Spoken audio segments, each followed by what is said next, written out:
Você não controla o que os outros dizem, mas você pode controlar o poder que essas palavras têm sobre você. Vamos falar um pouquinho sobre isso hoje.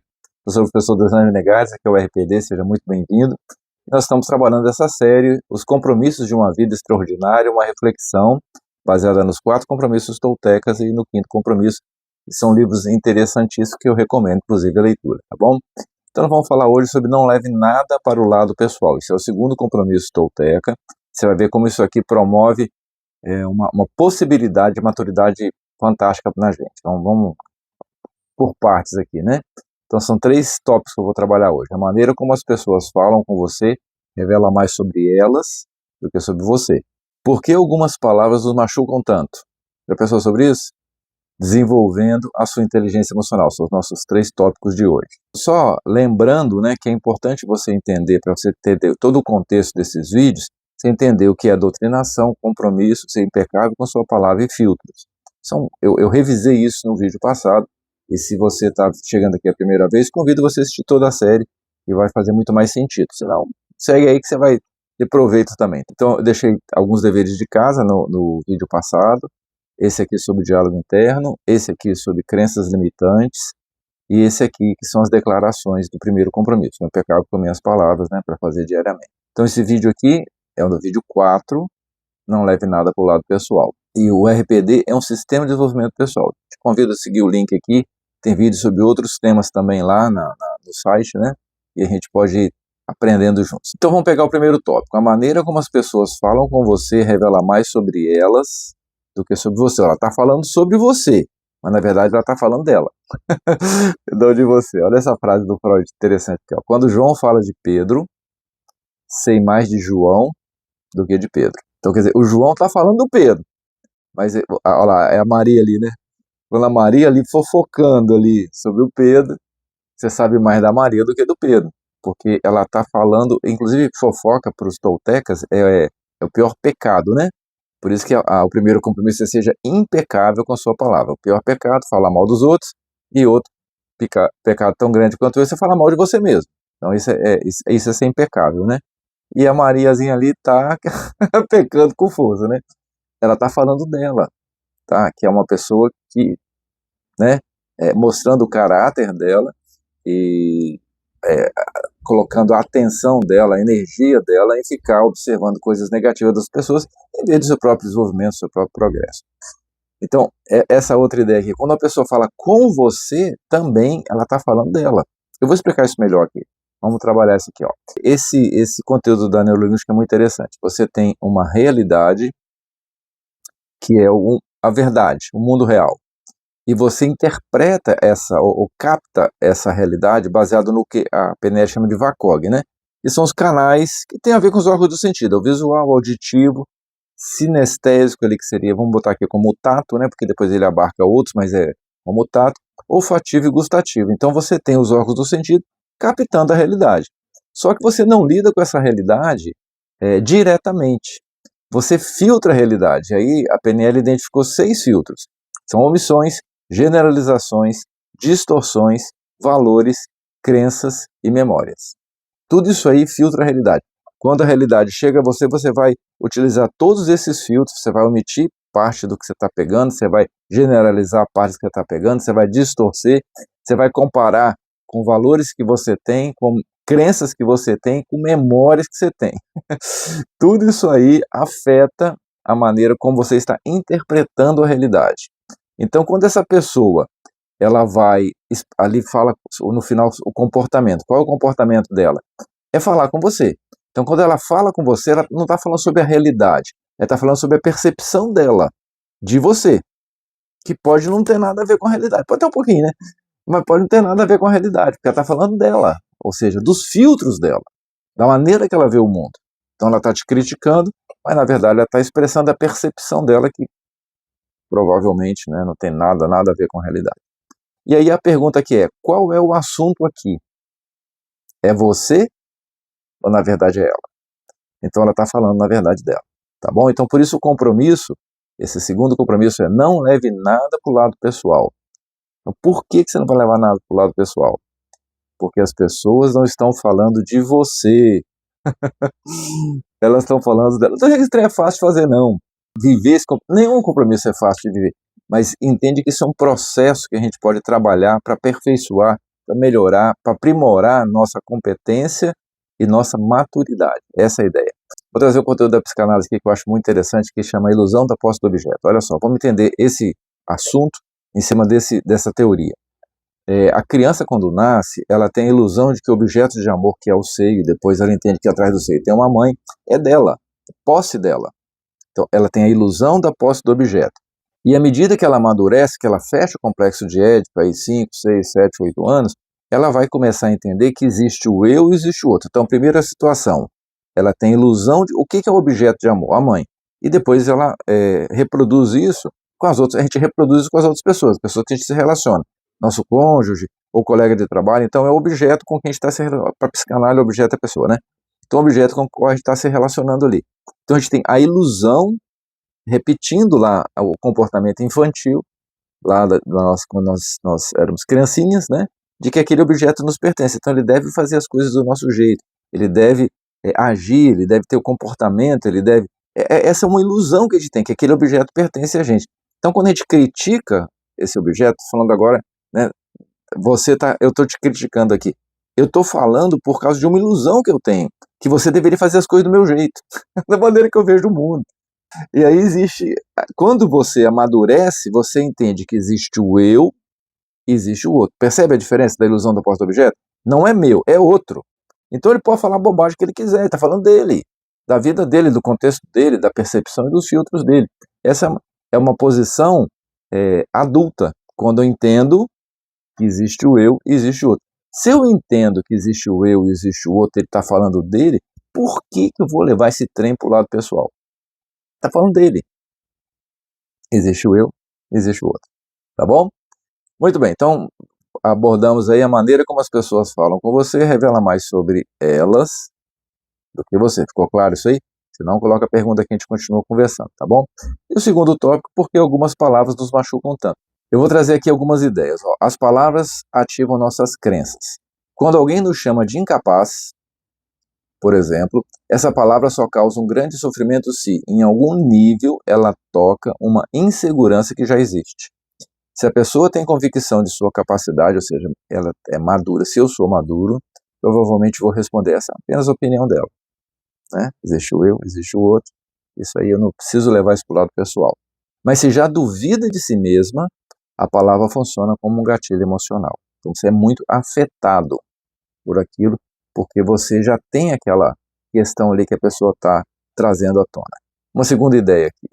O cérebro reage mais à interpretação do que ao fato, não foi o que nós falamos, né?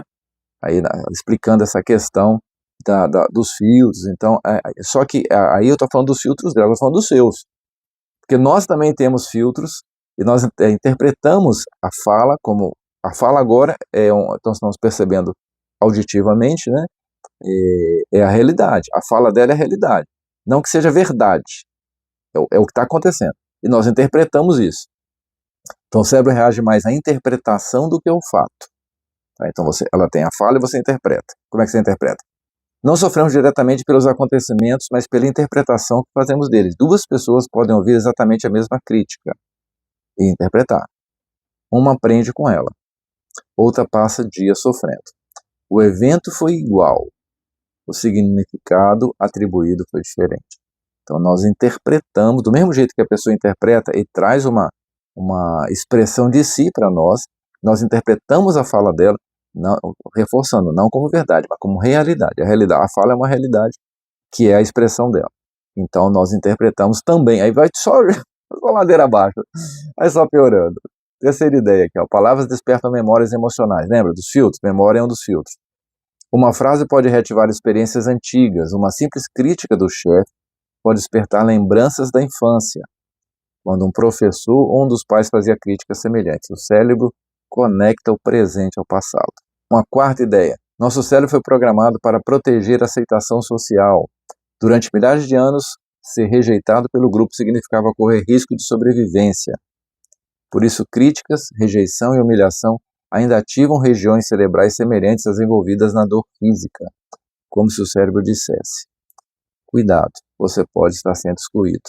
Entende? Tudo isso é muito É como complicado, né? Vem lá de dentro. Então, trabalhar esse exercício de entender que existe o eu, existe o outro, que é um processo de maturidade, e não levar para o lado pessoal, é um exercício que vai te trazer muita, muita liberdade. É excepcional, sem dúvida. O quinto aqui e último. Nós confundimos opinião com identidade. Eu falei isso no vídeo passado, falando do Robert Dietz, lá sobre os níveis neurológicos, né? A gente tem os níveis de como a gente fala e o verbo que a gente usa onde afeta. Quando alguém diz, você errou, muitas pessoas escutam, você é um fracasso.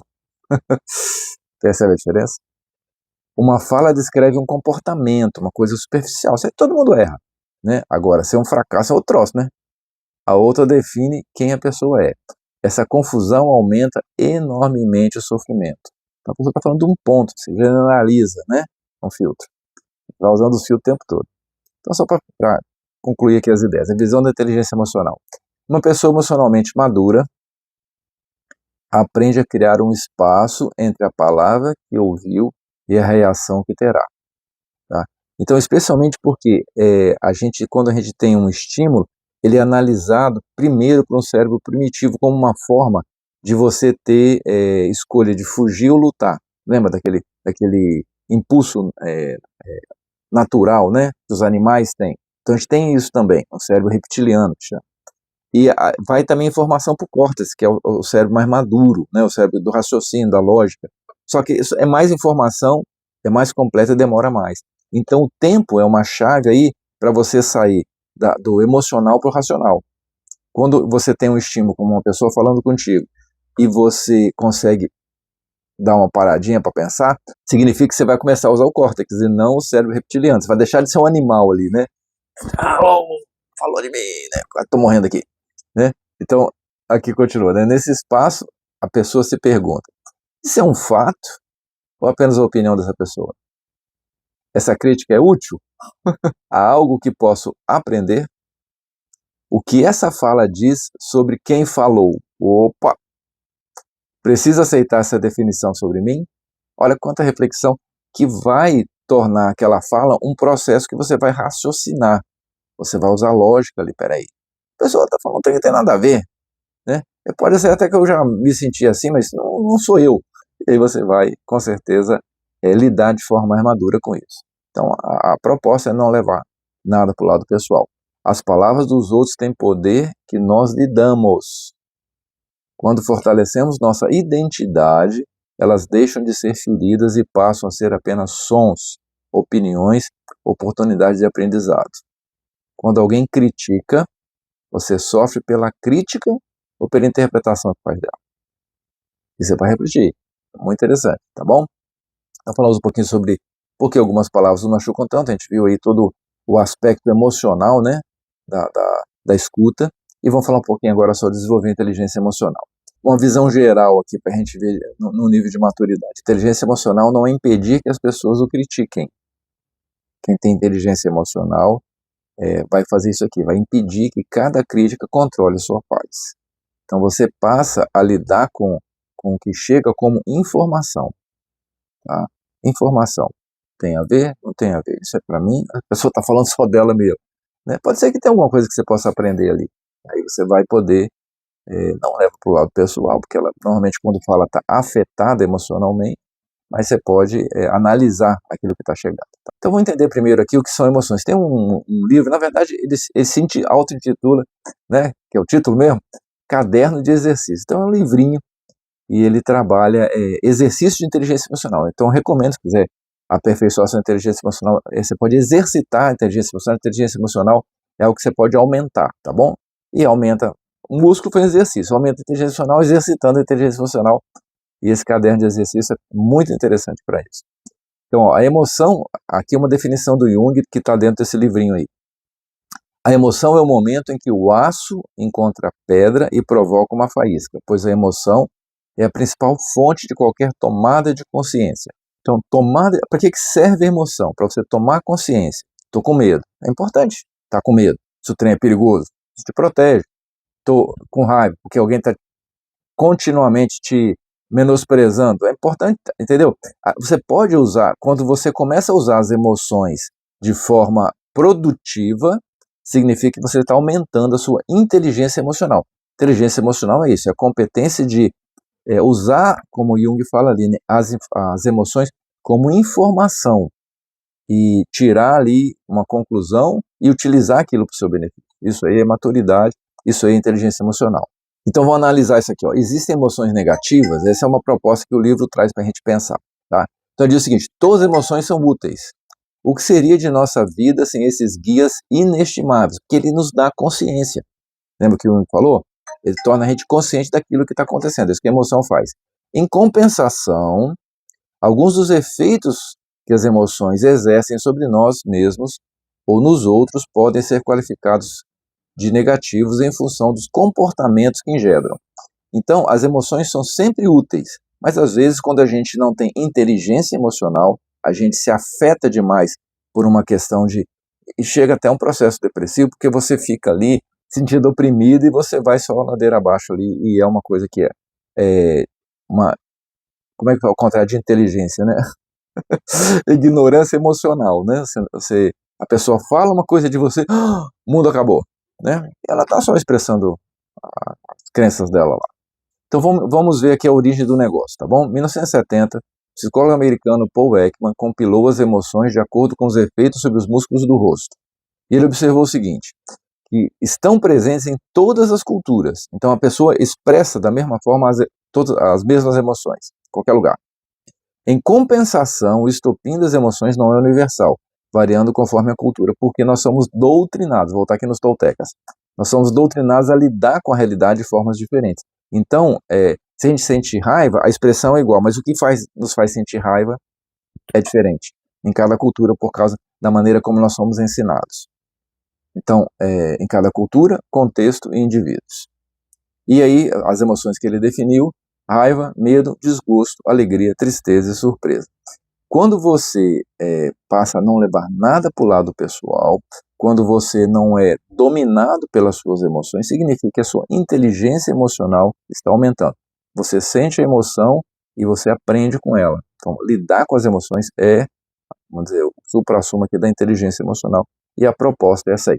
Você percebe como viver esses dois compromissos. O primeiro compromisso, que é ser impecável com a sua palavra, e o segundo, não levar nada para o lado pessoal, te dá um nível de maturidade e de liberdade excepcionais. Por isso que a proposta, né, são os compromissos de uma vida extraordinária. Essa é a ideia, tá bom? Então esse aqui foi o contudo, a gente vai continuar esse assunto no próximo vídeo, mas eu estou te convidando a saber mais aqui sobre desenvolvimento pessoal, que eu trabalho lá no RPD, e você fica agora com o vocabulário e algumas coisas para você refletir. É um prazer estar contigo aqui, a gente conversa mais no próximo vídeo. Um abraço.